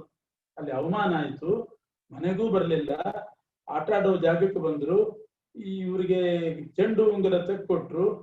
ಅದು ಭೀಷ್ಮರಿಗೆ ಗೊತ್ತಾಯ್ತು. ಭೀಷ್ಮರು ಬಂದು ಅವ್ರನ್ನೆಲ್ಲ ಒಪ್ಪಿಸಿದ್ರು. ಆವಾಗ ದೊಡ್ಡ ಗುರುಕುಲನೇ ನಡೆದೋಯ್ತು, ದ್ರೋಣಾಚಾರ್ಯ ಗುರುಕುಲ ಅಂತ. ಉತ್ತರ ಭಾರತದಲ್ಲಿ ಎಲ್ಲ ಮೂಲೆಗಳಿಂದ ಬಂದು ದ್ರೋಣಾಚಾರ್ಯ ಹತ್ರ ಕಲಿತಾ ಇದ್ರು.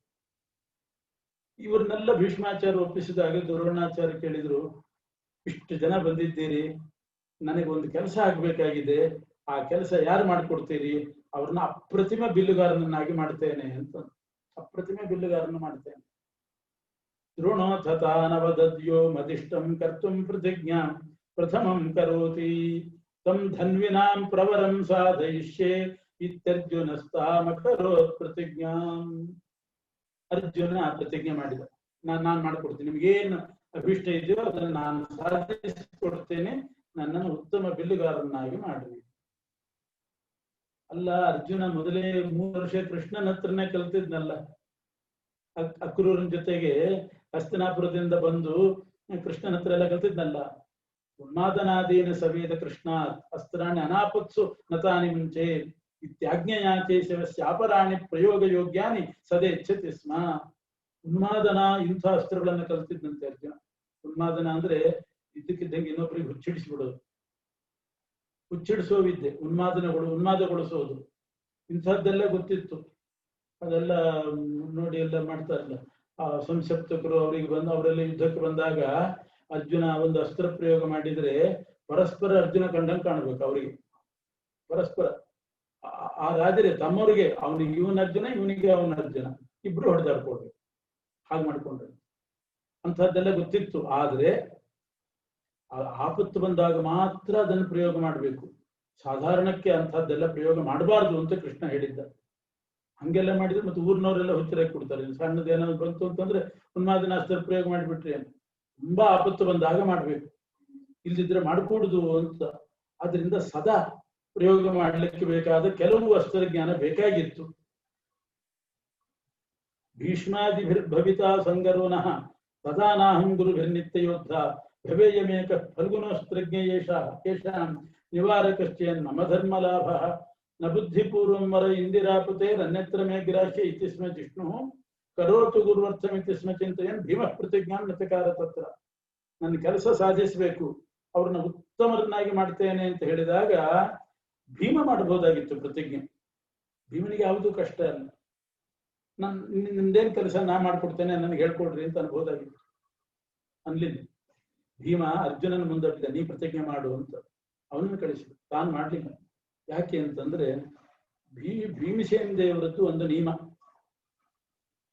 ಏನು, ನಾನು ಬುದ್ಧಿಪೂರ್ವಕವಾಗಿ ಯಾರ ಹತ್ರವೂ ಏನೂ ವರ ಕೇಳೋದಿಲ್ಲ. ನ ಬುದ್ಧಿಪೂರ್ವಂ ವರ ಇಂದಿರಾಪತೇರ್ ಅನ್ಯತ್ರ. ಭಗವಂತನನ್ನ ಬಿಟ್ಟು, ಪರಮಾತ್ಮನನ್ನ ಬಿಟ್ಟು ಇನ್ಯಾರ ಹತ್ರವೂ ಯಾವ ವರವೂ ನಾನು ಬುದ್ಧಿಪೂರ್ವಕವಾಗಿ ಪಡೆಯೋದಿಲ್ಲ. ಪರಮಾತ್ಮನ ಹತ್ರ ವರ ಪಡಿತೇನೆ. ಅದು ಯಾವುದಕ್ಕೆ? ಜ್ಞಾನ ಕೊಡು, ಭಕ್ತಿ ಕೊಡು, ಜಗತ್ತಿನಲ್ಲಿ ವೈರಾಗ್ಯ ಕೊಡು ಅಂತ ಅಷ್ಟೆ. ಇನ್ನೇನೂ ಕೇಳೋದು. ಇಂಥ ನಿಯಮ ಭೀಮಸೇನ ದೇವರು. ಆದ್ರಿಂದ ಈ ವಿಶೇಷ ಅಸ್ತ್ರಗಳನ್ನೆಲ್ಲ ಪಡ್ಕೊಂಡ್ರೆ ಏನ್ ಮಾಡ್ಬೇಕು? ಆ ಅಸ್ತ್ರಾಭಿಮಾನಿ ದೇವತೆಗಳನ್ನ ಪ್ರಾರ್ಥನೆ ಮಾಡೋದು. ಆಗ್ನೇಯ ಅಸ್ತ್ರ ಅಂದ್ರೆ ಅಗ್ನಿಯನ್ನ ಪ್ರಾರ್ಥನೆ ಮಾಡೋದು, ಅಗ್ನಿಯನ್ನ ಪ್ರಾರ್ಥನೆ ಮಾಡೋದು. ವಾರುಣಾಸ್ತ್ರ ಅಂದ್ರೆ ವರುಣನ ಪ್ರಾರ್ಥನೆ ಮಾಡೋದು. ಭೀಮಸೇನ ದೇವರು ಅಗ್ನಿ, ವರುಣ, ಪರ್ಜನ್ಯ ಇವ್ರನ್ನೆಲ್ಲ ಪ್ರಾರ್ಥನೆ ಮಾಡಿ ನನ್ನ ಕೆಲಸ ಸಾಧಿಸ್ಕೊಡು ಅಂತ ಕೇಳೋದೆ. ಅಸ್ತ್ರ ಪ್ರಯೋಗ ಮಾಡುವಾಗ ಹಾಗೆ ಅಗ್ನಿ ಸೂಕ್ತ, ಅಗ್ನಿ ಮಂತ್ರ ಏನೋ ಒಂದು ಇರ್ತದೆ, ಅದನ್ನ ಹೇಳೋದು, ಬಾಣ ಬಿಡೋದು, ಅದು ಬೆಂಕಿ ಹತ್ತಿ ಬಿಡ್ತದೆ. ಅದು ಅಗ್ನಿ ದೇವರನ್ನ ಪ್ರಾರ್ಥನೆ ಮಾಡಿ ಬಿಡೋದು. ಅಸ್ತ್ರ ಅಂದ್ರೆ ಅದೊಂದು ಮಂತ್ರ. ಭೀಮಸೇನ ದೇವರು ಯಾರ ಹತ್ರ ಏನೋ ವರ ಕೇಳೋರಲ್ಲ, ಬುದ್ಧಿಪೂರ್ವಕವಾಗಿ ಅವರಾಗೆ ವರ ಕೊಡ್ತಿರ್ತಾರೆ. ಪಾದ್ರಿಯಾರ ಸ್ವಾಮಿಗಳು ಬರೀತಾರೆ, ಇದ್ದಕ್ಕಿದ್ದ ಹಾಗೆ ನೆಗಡಿಯಾಗಿ ಸೀನ್ ಬಂತು ಅಂತ ಇಟ್ಕೊಳ್ಳಿ. ಸೀನ್ ಅಕಸ್ಮಾತ್ ಭೀಮನೇ ಸೀನ್ದ ಅಂತ ಇಟ್ಕೊಳ್ಳಿ. ನೆಗಡಿಯಾಗಿ ಒಂದ್ಸಲ ಭೀಮಸೇನ ಸೀನಿದ್ರೆ ಹಿರಿಯರೆಲ್ಲ ಏನಂತಾರೆ? ದೀರ್ಘಾಯುಷ್ಮಾನ್ ಭವ ಅಂತ. ಅದೊಂದು ಪದ್ಧತಿ ಉಂಟು, ಅನೇಕರಿಗೆ ಗೊತ್ತಿಲ್ಲ. ಮಕ್ಕಳು ಸೀನಿದಾಗ ದೀರ್ಘಾಯುಷ್ಮಾನ್ ಭವ ಅಂತ ಆಶೀರ್ವಾದ ಮಾಡ್ತಾರೆ. ಅಂದ್ರೆ ಅವರಾಗಿ ಬುದ್ಧಿಪೂರ್ವಕವಾಗಿ ಕೇಳಲಿಲ್ಲ, ಸೀನ್ ಬಂತು, ಸೀನ್ ಇದ್ರೆ ಅಷ್ಟೇ. ಇವ್ರು ವರ ಕೊಟ್ರು, ದೀರ್ಘಾಯುಷ್ಮಾನ್ ಭವ ಅಂತ ವರ ಕೊಟ್ರು. ಅಂತ ವರ ಭೀಮನಿಗೆ ಬೇಕಾದಷ್ಟು ಬಂದಿದೆ, ಆದ್ರೆ ಬುದ್ಧಿಪೂರ್ವಕವಾಗಿ ಕೇಳಿದ್ದಾನೆ. ಇದು ಅವರ ನಿಯಮ. ಕರೋತು ಗುರುವತ್ ಸಮಿತಿ. ಆದ್ರೆ ಈಗ ಭೀಷ್ಮಾದಿಗಳ ಜೊತೆಗೆ ಯುದ್ಧ ಆಗುವಾಗ ಅವ್ರನ್ನ ಬೀಳಿಸಲಿಕ್ಕೆ ಒಬ್ಬರು ತಯಾರಾದರು. ಭೀಮ ಅವ್ರನ್ನ ಬೀಳಿಸೋದು. ಯಾಕೆಂದ್ರೆ ಅವ್ರು ಹಿರಿಯರನ್ನ ತಾನು ಬೀಳಿಸಬಾರದು, ಅದೊಂದು ನಿಯಮ. ಅರ್ಜುನ ಅವನ ಯೋಗ್ಯತೆಗೆ ತಕ್ಕ ಹಾಗೆ ಅವನು ಮಾಡಿದ್ರೆ ಸರಿ ಹೋಗ್ತದೆ. ಭೀಷ್ಮಾದಿಗಳನ್ನು ಕೊಲ್ಲೋದು ಇದೆಲ್ಲ ಅರ್ಜುನನಿಗೆ ಸರಿ, ತನ್ನ ಯೋಗ್ಯತೆಗೆ ಅದು ಸರಿಯಲ್ಲ. ಹಾಗಾಗಿ ಅರ್ಜುನನ್ನ ಪ್ರೇರಣೆ ಮಾಡಿದ, ಭೀಮನೇ ಪ್ರೇರಣೆ ಮಾಡಿದ. ನೀ ಪ್ರತಿಜ್ಞೆ ಮಾಡು ಅಂತ ಅರ್ಜುನನಿಗೆ ಭೀಮ ಪ್ರೇರಣೆ ಮಾಡಿದ ಹೊರತು ತಾನು ಮಾಡಲಿಲ್ಲ. ಯಾಕೆಂದ್ರೆ ತನ್ನ ನಿಯಮ ಅಂಥ, ಅರ್ಜುನ ಅಂಥ ನಿಯಮ ಇಟ್ಟುಕೊಳ್ಳೋನಲ್ಲ, ಅವನ ಯೋಗ್ಯತೆಗೆ ಆ ನಿಯಮ ಅಲ್ಲ, ತಾರತಮ್ಯ ಇದ್ದದ್ದು. ಹಾಗಾಗಿ ಅರ್ಜುನ ಪ್ರತಿಜ್ಞೆ ಮಾಡಿದ. ಆಮೇಲೆ ದ್ರೋಣಾಚಾರ್ಯರು ಎಲ್ಲರಿಗೂ ಪಾಠ ಹೇಳ್ಕೊಡುವ ಗುರುಕುಲ ನಡೆಸಿದ್ರು. ಅರ್ಜುನನ ಮೇಲೆ ವಿಶೇಷವಾಗಿ ಪಕ್ಷಪಾತ ಮಾಡ್ತಾ ಇದ್ರು. ಎಲ್ಲರ ಹತ್ರ ಅರ್ಜುನನ್ನ ಹೊಗಳೋದು, ಅವನಿಗೆ ಅನೇಕ ರಹಸ್ಯ ವಿದ್ಯೆಗಳನ್ನೆಲ್ಲ ಹೇಳಿಕೊಟ್ರು. ಹಾಗಾದ್ರೆ ಭೀಮನಿಗೆ ಅದೆಲ್ಲ ತಪ್ಪು ಹೋಯ್ತಲ್ಲ ಅಂತಂದ್ರೆ, ಭೀಮನಿಗೆ ದ್ರೋಣಾಚಾರ್ಯರ ಉಪದೇಶ ಬೇಕಾಗಿಲ್ಲ. ಸ್ವಪ್ರತಿಭಾಬಲದಿಂದ ಎಲ್ಲ ವೇದಗಳನ್ನ ಕಂಡುಕೊಳ್ಳುವುದು, ಎಲ್ಲ ಮಂತ್ರಗಳು ಅವನಿಗೆ ಹೊಳೆಯುತ್ತದೆ. ಭೀಮನಿಗೆ ಯಾರ ಉಪದೇಶನೂ ಬೇಕಾಗಿಲ್ಲ. ಋಷಿಗಳೆಲ್ಲ ವೇದ ಮಂತ್ರ ತಪಸ್ಸು ಮಾಡಿ ವೇದ ಮಂತ್ರ ಹೊಡೆಸ್ಕೊಳ್ತಾರಲ್ಲ, ತಲೆಯಲ್ಲಿ ಫ್ಲಾಶ್ ಆಗ್ತದಲ್ಲ, ಭೀಮನಿಗೆ ಹಾಗೆ ಬರ್ತದೆ. ಎಲ್ಲಾ ಮಂತ್ರಗಳು ಬರ್ತದೆ. ಆ ಮಂತ್ರ ಹೇಳಿ ಆಯಾ ದೇವತೆಗಳನ್ನ ಪ್ರಾರ್ಥನೆ ಮಾಡ್ತಿದ್ದಿಲ್ಲ, ಅವರಿಗೆ ಆರ್ಡರ್ ಮಾಡಿ ಮಾಡ್ತಿದ್ದ. ಅಗ್ನಿ ಹೇಳಿದ್ರೆ ಅಗ್ನಿ ಬರ್ಬೇಕು, ಆರ್ಡರ್ ಮಾಡ್ತಿದ್ದ ಭೀಮ. ಉಳಿದವರೆಲ್ಲ ಪ್ರಾರ್ಥನೆ ಮಾಡ್ಬೇಕು, ನಾನು ಒಂದು ಬಾಣ ಬಿಡ್ತೇನೆ, ಆ ಬಾಣ ಅಗ್ನಿಯಾಗಿ ಸುಡ್ಲಿ ಅಂತ ಭೀಮ ಆಜ್ಞೆ ಮಾಡ್ತಿದ್ದ. ಅದರಿಂದ ಭೀಮನಿಗೆ ಎಲ್ಲಾ ಮಂತ್ರಗಳು, ಎಲ್ಲಾ ವೇದಗಳು ಕೂಡ ಕೇವಲ ಪ್ರತಿಭಾಬಲದಿಂದ ಗೊತ್ತಿತ್ತು. ದ್ರೋಣಾಚಾರ್ಯರಿಂದ ಕಲಿಬೇಕಾದದ್ದಿದ್ದಿಲ್ಲ. ಆದ್ರೆ ತಾನು ಭೀಷ್ಮಾದಿಗಳನ್ನ ಕೊಲ್ಲಬಾರದು. ಆ ವ್ಯಕ್ತಿತ್ವ ಭೀಮಸೇನ ದೇವರದ್ದು. ಅರ್ಜುನ ಕೊಲ್ಲಿ ಪರವಾಗಿಲ್ಲ, ಅವನ ತಾರತಮ್ಯದಲ್ಲಿ ಕೆಳಗಿನವನು ಅಂತ ಹೇಳಿ ಅವ್ರನ್ನೆಲ್ಲ ಸದೆಬಡಿಲಿಕ್ಕೋಸ್ಕರವಾಗಿ ಅದ್ವಿತೀಯನಾದ ಒಬ್ಬ ಬಿಲ್ಲುಗಾರ ಬೇಕಾಗಿತ್ತು. ಅದಕ್ಕೆ ಅರ್ಜುನ ತಯಾರಾಗ್ಲಿ ಅಂತ ಭೀಮಸೇನ ದೇವರು ಬಿಟ್ಟು. ದ್ರೋಣಾಚಾರ್ಯರಿಗೂ ಅಷ್ಟೇನೆ, ಏನಾದ್ರೂ ಕೆಲಸ ಆಗ್ಬೇಕಾದ್ರೆ ಯಾರಿದ್ದೀರಪ್ಪ ಅಂತ ಕರೀತಾರೆ, ಏನೋ ನೀರು ಬೇಕಾ, ಯಾರಿದ್ದೀರಿ ಅಂದ್ರೆ ಭೀಮ ಅಲ್ಲಿದ್ರು ತಾನು ಏನ್ ಆಚಾರ್ಯ ಅಂತ ಕೇಳ್ತಿದ್ದಿಲ್ಲ, ಅರ್ಜುನನ್ ಕಳಿಸ್ತಿದ್ದ. ಅರ್ಜುನ ಬರ್ಬೇಕು, ಏನ್ ಬೇಕು ಅಂತ ತಾನು ಬರ್ತಿದ್ದಿಲ್ಲ. ಯಾಕೆ? ಅರ್ಜುನನ ಮೇಲೆ ಹೆಚ್ಚು ಪ್ರೀತಿ ಆಗ್ಲಿ ಅಂತ, ಹೆಚ್ಚು ಪ್ರೀತಿ ಬರಲಿ, ಅವನಿಗೆ ಹೇಳ್ಕೊಡ್ಲಿ ಅಂತ. ಆಮೇಲೆ ಪರೀಕ್ಷೆ ಮಾಡುವಾಗ ಅಲ್ಲಿ ಗುರಿ ಕಾಣಿಸ್ತದ ಅಂತ ಕೇಳಿದ್ರೆ ಭೀಮ ಸುಮ್ನೆ ಇಲ್ಲ, ಕಾಣ್ತಾ ಇಲ್ಲ ಅಂದ್ಬಿಡ್ತಿದ್ದ. ಯಾಕೆ? ಅವನಿಗೆ ಮಾರ್ಕ್ ಜಾಸ್ತಿ ಬಿಡ್ಲಿ ಅಂತ. ಇಂಥ ತಮ್ಮನಿಗೆ ಅರ್ಜುನನಿಗೆ ಮಾರ್ಕ್ ಜಾಸ್ತಿ ಬಿಡ್ಲಿ, ತನಗೆ ಗೊತ್ತಿದ್ರು ಆನ್ಸರ್ ಮಾಡ್ತಿದ್ದಿಲ್ಲ, ಯಾಕೆಂದ್ರೆ ಅವನಿಗೆ ಮಾರ್ಕ್ಸ್ ಬಿಡ್ಲಿ. ಅವಾಗ ಅರ್ಜುನನಲ್ಲಿ ಹೀಗೆ ಪ್ರೀತಿ ಜಾಸ್ತಿ ಆಗ್ತಾ ಹೋಯ್ತು ಭೀಮನಿಗಿಂತ. ಭೀಮನ ಮೇಲೆ ಕಡಿಮೆ, ದ್ರೋಣಾಚಾರ್ಯ ಅರ್ಜುನನ ಮೇಲೆ ಜಾಸ್ತಿ. ಅದು ನಿಜವಾಗಿ ಇವನಿಗೆಲ್ಲ ಗೊತ್ತಿತ್ತು, ಆದ್ರೂ ಹೇಳ್ತಿದ್ದ, ಇವನ್ ಹೇಳಲಿ, ಅರ್ಜುನ ಹೇಳಲಿ. ಹೀಗೆ ಮಾಡಿ ಸಕಲಾಸ್ತ್ರ ವೇದನಂ ಕರ್ತುಂ ಪಾರ್ಥಂ ನಾರ್ಜುನ ಭಕ್ತಕಾರ ನೈವಾತಿ ಯತ್ನೇನ ದದರ್ಶ ಲಕ್ಷ್ಯಂ ಶುಶ್ರೂಷಾಯಾಮ್ ಪಾರ್ಥಮಗ್ರೇ ಕರೋತಿ. ಸ್ವಲ್ಪ ಕಾರಣವಾಗಿದೆ, ಯಾರಾದ್ರೂ ಒತ್ತಿರನು ಅಂತಂದ್ರೆ ಭೀಮ ಬರ್ತಿದ್ದಿಲ್ಲ, ಅರ್ಜುನ ಕಾಲು ಒತ್ತ ಬರ್ತದೆ. ಯಾಕೆ? ತಾನು ಕಾಲು ಒತ್ತಿದ್ರೆ ತನ್ನ ಮೇಲೆ ಪ್ರೀತಿ ಬರ್ತದೆ, ಅರ್ಜುನನ ಮೇಲೆ ಪ್ರೀತಿ ಬರಬೇಕು, ಅರ್ಜುನ ತಯಾರಾಗಬೇಕು ಶತ್ರುಗಳನ್ನು ಕೊಲ್ಲಕ್ಕೆ. ನಾನು ಮತ್ತೆ ಅಸ್ತ್ರ ವಿದ್ಯೆಯಲ್ಲಿ ಹ್ಯಾಕ್ ಕೊಲ್ತೇನೆ? ಬಾಹುವೀರ್ಯ ಬಲಾತ್, ನನಗೆ ಬಾಹುಬಲ ಸಾಕು, ಅಸ್ತ್ರಜ್ಞಾನ ಬೇಕಾಗಿಲ್ಲ ಶತ್ರುಗಳನ್ನು ಕೊಲ್ಲಿಕ್ಕೆ. ಇದು ಭೀಮಸೇನ ದೇವರ ಭಾವನೆ. ಭಗವತ್ ಪ್ರಸಾದ ಸ್ವಬಾಹುವೀರ್ಯ, ಭಗವಂತನ ಅನುಗ್ರಹ ನನ್ನ ಬಾಹುಬಲ, ಇಷ್ಟಿಂದ ನಾನು ಶತ್ರುಗಳನ್ನು ಕೊಲ್ತೇನೆ. ಕಿಮನೇನ, ಈ ದ್ರೋಣಾಚಾರ ಉಪದೇಶ, ಈ ಅಸ್ತ್ರ ಇದೆಲ್ಲ ಯಾಕೆ ಬೇಕು ನನಗೆ? ಈ ರೀತಿ ಭಾವನೆ ಮಾಡಿ ಅರ್ಜುನನ್ನ ಮುಂದೆ ಕಳಿಸ್ತಾ ಇದ್ರು. ಅರ್ಜುನ ಚೆನ್ನಾಗಿ ತಯಾರಾಗ್ತಾ ಬಂದಿದ್ದಾನೆ. ಇದೇ ಸಂದರ್ಭದಲ್ಲಿ ದ್ರೋಣಾಚಾರ್ಯ ಗುರುಕುಲಕ್ಕೆ ಕರ್ಣ ಬರ್ತಾನೆ. ಅವನು ಮೊದಲೇ ಹುಟ್ಟಿದ್ದ, ಪಾಂಡವರಿಗಿಂತ ಮೊದಲೇ ಹುಟ್ಟಿದವನು ಕರ್ಣ. ಆ ಕುಂತಿ ನದಿಯಲ್ಲಿ ತೇಲ್ಬಿಟ್ಟಿದ್ಲು. ಅಧಿರಥ ಅನ್ನೋ ಸೂತನಿಗೆ ಸೇರಿದ್ದ, ಅವನ ಮನೆ ಸೇರಿದ್ದ, ಸಮವಯಸ್ಕ. ಅವನು ಕೂಡ ಬಂದ, ಏಕಲವ್ಯನೋ ಬಂದ. ಸೇರಿಸ್ಕೊಂಡ್ರು ಇಲ್ಲೋ ದ್ರೋಣಾಚಾರ್ಯ ಗುರುಕುಲಕ್ಕೆ? ಅದೆಲ್ಲ ನಾಳೆ ನೋಡೋಣ. ಶ್ರೀ ಕೃಷ್ಣ.